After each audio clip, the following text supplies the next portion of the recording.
Maintenant, je vais vous donner quelques éléments de rappel concernant les SIE, surfaces d'intérêt écologique, et les successions culturales. Donc là, on va d'abord commencer par les surfaces d'intérêt écologique en vous rappelant les périodes de présence obligatoire.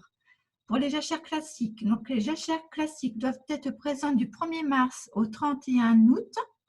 Les jachères mellifères du 15 avril au 15 octobre. Alors attention, là, il faut bien un mélange de 5 espèces minimum éligibles. Et enfin, pour les cultures dérobées, du 20 août au 14 octobre. Un rappel notamment également sur l'interdiction d'utilisation des produits phytosanitaires sur les surfaces éligibles SIE. Durant donc la période de présence obligatoire de ces surfaces.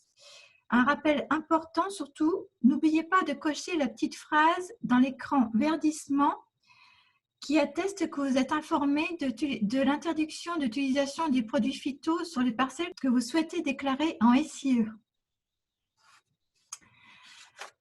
Concernant la succession des cultures en couvert herbacé, alors il y a 2 points qui sont à retenir. Soit les successions sont autorisées et les autres non. La règle de base est que si le couvert est présent durant 5 ans, le couvert devient une prairie permanente la 6e année, sauf pour les jachères SIE. Alors, faites attention, une alerte informative va apparaître si le couvert que vous indiquez n'est pas correct. Dans ce cas-là, il faudra retourner sur votre RPG et sur le descriptif de votre parcelle pour modifier le code culture.